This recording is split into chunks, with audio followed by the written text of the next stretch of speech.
Hi, everyone, and welcome back to another episode of the Better Together podcast. I'm Shawn Sundsvold, and as always, joined by my partner in life and business, Kelly Sundsvold. This show is all about real stories from real business owners, the ones who didn't follow a straight line, didn't always have a perfect plan, and are still building meaningful work and meaningful lives. And today's guest brings both lived experience and deep expertise to that journey. We're excited to welcome Ellen Raim, career advisor, author, corporate speaker, and founder of People Matter, a coaching practice dedicated to helping early career professionals navigate the workplace with clarity and confidence. Backed by decades as a lawyer, HR executive, and C-suite leader, Ellen has become a trusted advisor for young professionals trying to make sense of a rapidly changing workplace. What makes Ellen's story so compelling is that she never set out to build this business. Her path into this work started with a very personal moment, helping her daughter and her daughter's friends through their early career challenges. What began as a few, "Hey mom, how do I handle this?" type of conversation quickly revealed a calling she'd unknowingly been preparing for her entire career. Inside organizations, Ellen had spent years spotting the places where things break down: communication gaps, generational misunderstandings, and leadership blind spots, as well as the silent struggles young professionals often carry alone. She kept seeing the same patterns repeat over and over, and she realized she could make a deeper impact by stepping out of the corporate world and helping people before the crisis, not after. Today, through People Matter, Ellen offers honest guidance, a judgment-free perspective, and practical wisdom that early career professionals rarely get access to inside the workplace. She's built a growing practice, written a book, and become a passionate voice for bridging the generational divide, shaping the future of work. Her story is one of courage, reinvention, and choosing to create impact on her own terms, even after decades of doing what she was supposed to do. Ellen, welcome to the show. We're glad you're here. Thank you for being here. I am really excited about today's conversation. Thank you. I'm glad to be here, and me too. Awesome. Awesome. Well, let's start just a little bit of background, right? People Matter started in such a personal way for you, with your daughter and her friends kind of calling for advice. Kind of tell us that story and where it all started. So I have a 20, just about to turn 26-year-old daughter who is in her first job after college. And she knew that she had a mom that was an employment lawyer and an HR professional. And so she said, "I've got you in my pocket when I need you." And so she would call all the time and ask all the questions that nobody teaches you when you get a job, like, "Mom, my I meet with my boss on Mondays, and she lays out what I should do this week, and she just came and said she needs something that was supposed to be done on Thursday right now, and what do I do? How do I switch it around? And do I tell her? Do I not tell her?" So things like that, and I would answer her questions. My daughter is the most social person I have ever met. My daughter could make a street lamp talk back to her. So she has 1,000 friends. So she would go out to dinner or happy hour or whatever with her friends, and they would be wringing their hands about their own work problems. And she started to say, "Just call my mom. My mom gives really good work advice." So I would get these texts from strangers, and it would say, "Hi, you don't know me. My name is Jennifer, but I'm a friend of your daughter's, and she says you give really good work advice. Could I call you?" So I was helping all of her friends. And so one day my daughter calls me on the phone and she says, "George is going to call you because George is trying to decide whether to just suck it up or quit his job." And I said, Mm. "No more after George. I can't do this. I, I have to make a living." And she said, "No, no, no, Mom, you're getting this reputation as being the go-to person for people my age. So we're going to help you start a business." So I got 6 young folks on a Zoom call and asked them, "Would you really call me? Would you, could this be a business? Would you pay me for it? How would you like to get your information?" And they were very helpful. They helped me come up with the name of the book. They were my first ambassadors to go find other people whose help I could give. So it was like you said, I wasn't looking for this business at all. It landed in my lap. But doing this now, I can't think of anything I would rather do. I finally feel like I'm doing something that really makes a difference. Hmm. That's so awesome. Yeah, yeah. It really does. Being a parent of Gen Z kids also that are emerging into the work world, it's just like it's hard out there. And Mhm. parents, us parents, it's kind of hard to break it down. It sounds like you were really successful as that. Let's back up a little bit. And you've had a really successful career as a lawyer, an HR executive, C-suite leader. What was the moment you realized you were being pulled towards something different, towards building people matter? Like you talked a little bit about like the buildup, but what made you go full time with this? The work world has changed since I started 100 years ago. Um, when I first started inside of a corporation, and I started as a lawyer, but I was observing the HR folks. HR folks were able to advocate for employees. And as time went on, the role changed. And so HR people are now, they're called business partners. And so they are working to help managers set strategy, set people strategy. And they are no longer, they don't really have, they're no longer really working with individuals. They don't have enough time to work with individuals. The focus has really changed. And there's really nothing wrong with what they're doing now. It's important. A lot of this stuff is much more high leverage. So, for instance, figuring out what your AI philosophy should be inside the company, that's important. But it's left out helping individuals. And so I've always noticed that. And I tried to encourage the folks that worked for me to find the time to help, you know, the junior jump ups. And so when I got a breather, I decided that that's kind of where I wanted to spend my time, and sort of how I ended up leaving corporate America. The last company I was with went bankrupt, and so everyone got laid off, and so that was my pivot point for deciding, do I want to go back and do it one more time, or do I want to do something that I think will have a big impact? Yeah. Yeah, it's interesting the things you find that energize you, right? When you're able to step away from one thing for, whether it's by choice or by force, right? You start kind of reevaluating, looking at what excites you, right? And kind of in that line, like what surprised you the most when you started working and advising young professionals one on one? The media will tell you that this group of individuals and are slackers and snowflakes, and work-life balance matters more than working hard, and they don't care. So I started worried about that, and I have been pleasantly surprised that everyone that I am working with is dedicated and ambitious and interested in doing a good job. They just don't exactly know how. And the culture in which they came up versus the culture in which we came up is Mhm. really, really different. And Yeah. so sort of mainstream corporate America is excoriating them just for being the product of how they grew up. And sometimes I tell leadership, we did this. We are the ones that created the culture that formed the young people that are coming in now. So you can't just sort of stand on the sidelines and throw rocks. You have to approach interacting with young people with curiosity and not with judgment. And then you will come to a mutually acceptable next step. Yeah, for sure. You brought up a good point there about the generational differences within the workplace.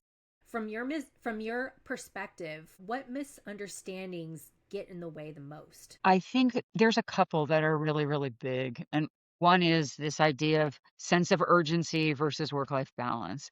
And if you think through the different ways that we came up, that we were raised, it makes perfect sense. So I don't know what your households were like when you were growing up, but when I was growing up, on the weekends, we would get kicked out of the house and we would be told, go out and play and come home when the street lights come on or come home when it's dinner time. And you didn't have a cell phone and nobody could find you. And so you had to learn resilience because and you also had to learn, like, I would knock on the door of every kid in the neighborhood and see who could come out to play. Yep. And when you had a Yep. group, you'd have to like come up with something that everybody wanted to do. So you learned diplomacy and you learned resilience and you learned grace under pressure because let's say you're all out riding your bicycles and somebody falls down and skins their knee, you're going to have to pick them up and get them home, or you get lost And you got to go ask. We asked the guy at the gas station, like,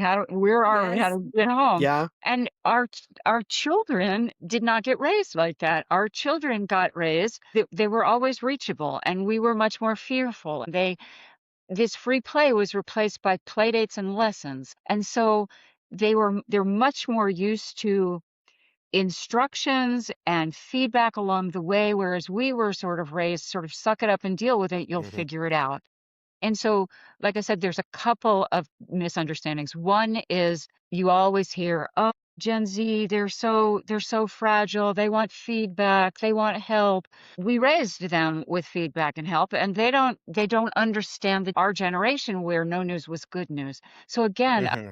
communicating really helps people understand that. And I tell the Gen Z clients that I'm working with, go ask your boss how they want to interact. Do they want daily input from you? Do they want you to ask questions? They want you to batch stuff and ask them once a week. If you really need something right away, you can talk to peers.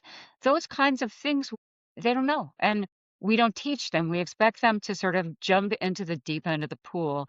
And the Hmm. other one is work-life balance, which is a big sort of friction point between the leaders who are Gen X and millennials and the entering group of people who are Gen Z. And that comes from when I was raised, I believed, and I don't know if anybody said this or if it just was in the ether, if I went to work and I worked really hard and put my nose to the grindstone, I waited my turn, I would climb the corporate ladder and I'd be able to have the American dream, right? So Hmm.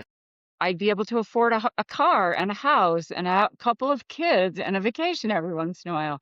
But our children entering cohort of Gen Z, see what's going on right now. It's a very different world. So there's been a million layoffs year to year, a million layoffs in the United States. So a lot of these young people have seen their parents laid off more than once. Hmm. The cost of living has risen so much faster than the cost of raises. So entry level salaries for Gen Z are not really keeping up with, the cost of living. And so they don't know that if they get in line and they wait their turn, they put their nose to the grindstone, they're ever going to be able to have what we had.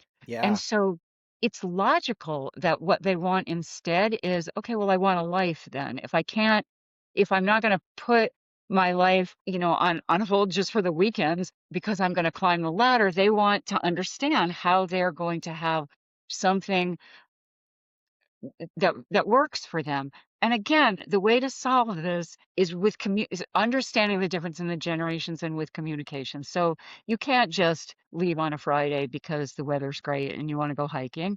You have to talk about that ahead of time with your boss. You have to set expectations. You have to build trust. And then you will eventually, if you do good work and you build trust, you will be able to iterate for yourself. You'll get more Hmm. space in your work life, but you have to come in knowing sort of the rules of the game. Yeah, yeah, I love that kind of kind of prepping them for, there is a possibility to build that kind of trust and to have that kind of freedom, but it does take time and it does take commitment. One of the things that is an aspect of what you do kind of flips the script a little bit in working with, companies and corporations, and speaking to them about, some of those gaps. So where do you see workplaces unintentionally creating confusion or anxiety or just barriers for people starting their career?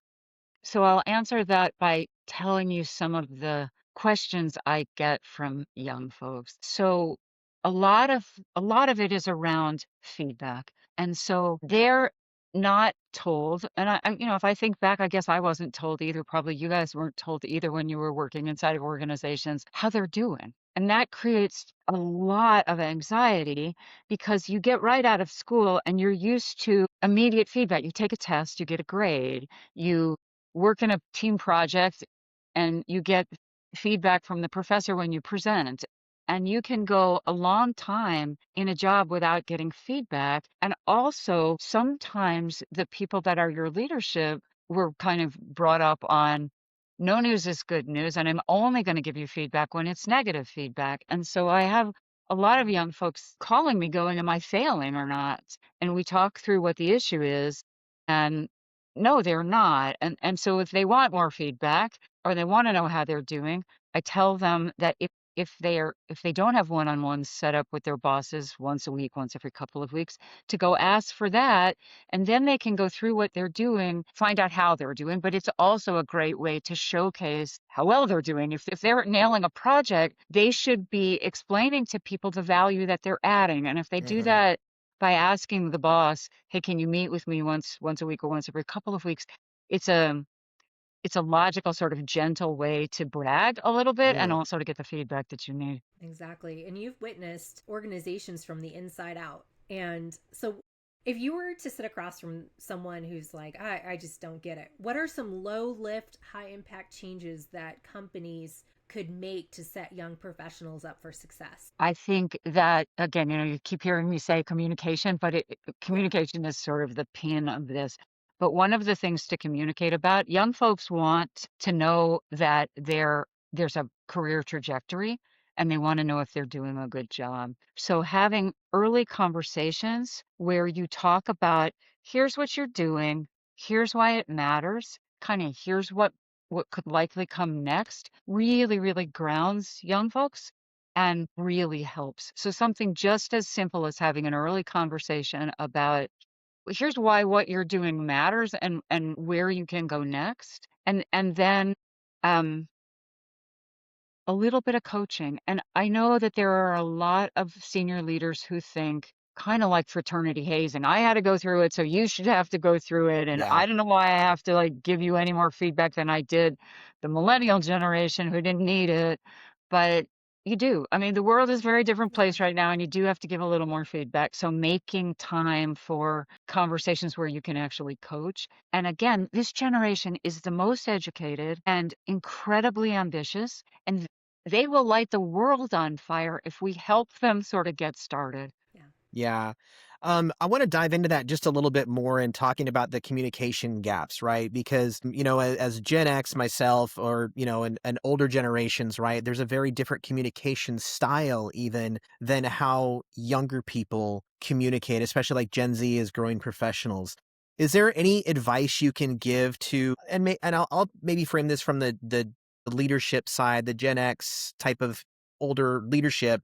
Is there any kind of ideas or pieces you can give them in communicating with the younger generation? So, first, tell me what you think when you said, "But there's a difference in the way people communicate." What are you thinking of the Gen X or how you communicate? So I think for me sometimes is I don't, right? It kind of goes back to something you said of, is like we figured it out, you need to figure it out, right? And it just ties in with, the things you said about school and feedback and all this. So I think I'd be just more curious to help the leadership really communicate with that younger generation and how they can bridge that gap. So there's I'm looking at my bookshelf, so I make sure I say the name of this book right. There is a book um, that's called 10 to 25, and it's written by a professor whose name is David Yeager, and he studies young folks from 10 to 25. That's why the name of the book. And he found that for some reason, in communicating with younger generations, if you explain to them why you're giving them feedback when you're talking to them, it allows that feedback to go in a lot more gently. So if you say, "Hey, I'm giving you some feedback because I believe in you and I want to invest in you," all of a sudden, young folks hear what you're saying and they can go away and do what you ask them to do.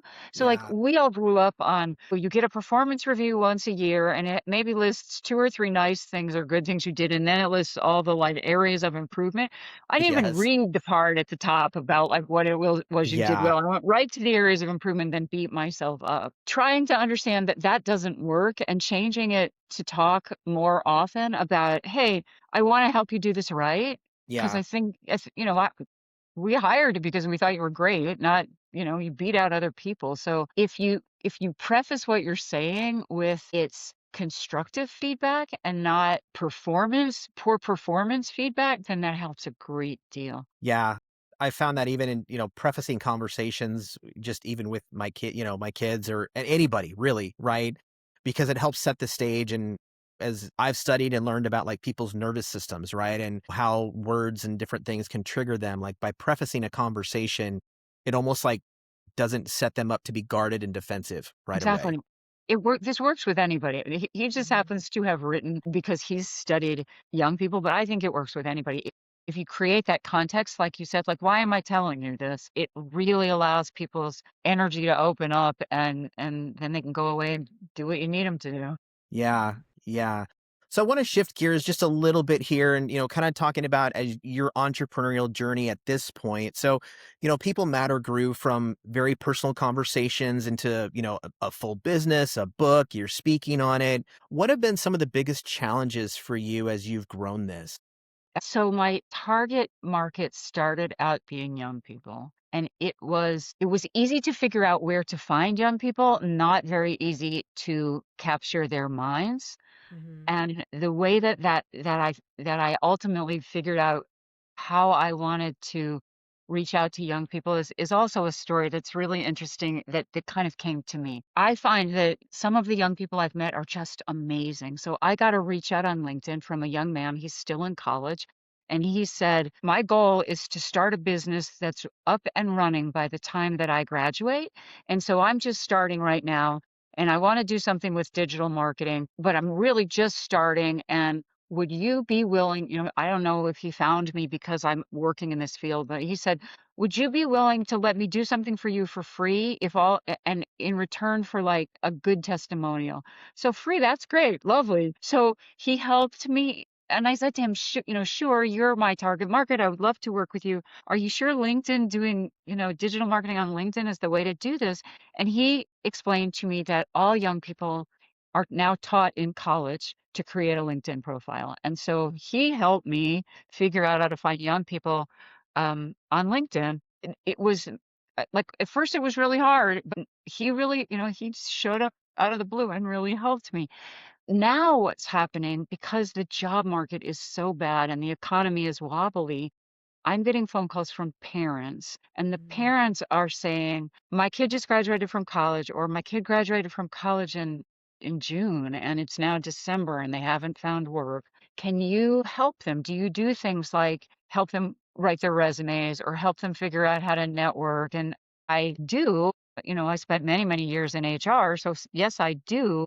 So my business has shifted to be not 100% just helping folks who already have jobs, but helping recent college grads or kids that are seniors figure out how to get jobs. And so what's now difficult for me is I don't 100% know, like you can't put into LinkedIn, I would like to find parents, right? You can't go on Instagram and say, okay, parents call me up. So finding this new market of people um, is my latest challenge, my most difficult challenge right now.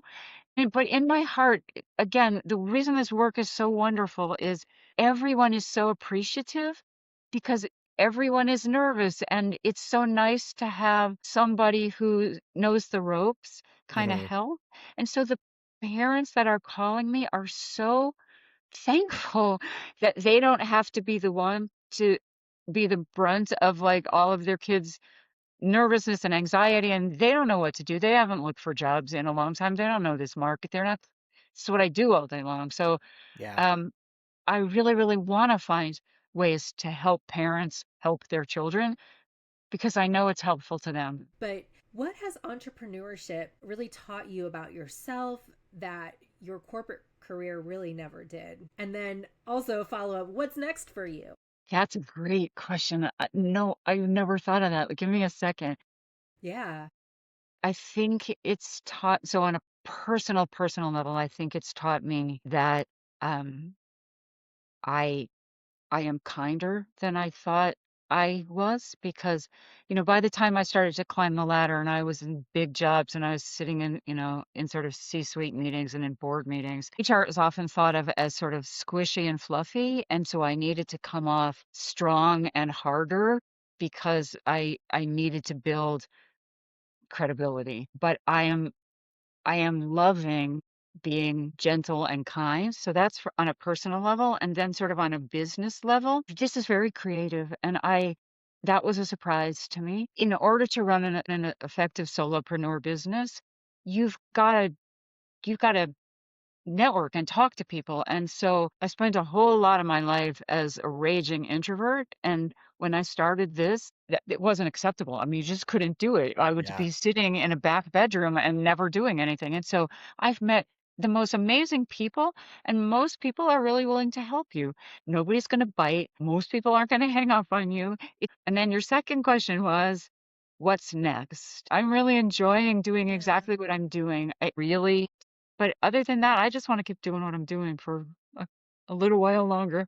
Yeah. That's amazing. That's amazing. And I'm sure like just those aha moments, like watching people, get it and understand like, okay, here's where the gaps are, here's where we can make it better. I'm sure that's a very fulfilling moment for you, knowing this is such a passionate thing that you're doing and how it all started. For people who want to get in contact with you, maybe they have a kid who's in that Gen Z and is going through some struggles, or if a corporation is looking for somebody to come in and kind of have those conversations about what are those differences and how can we help this younger generation, how do people best get in contact with you? Well, you could go to my website, which is peoplematterllc.com, or if you want, you can just write me right now, which is ellen@peoplematterllc.com, and I would love to respond. That's awesome. Well, Ellen, thank you so much for today's conversation. I think there's a lot of insight that people can walk away with, and just understanding that communication is super, super, super important, right? Because it's the bridge to everything that we can do. So whether it's, the younger generation communicating upwards, or the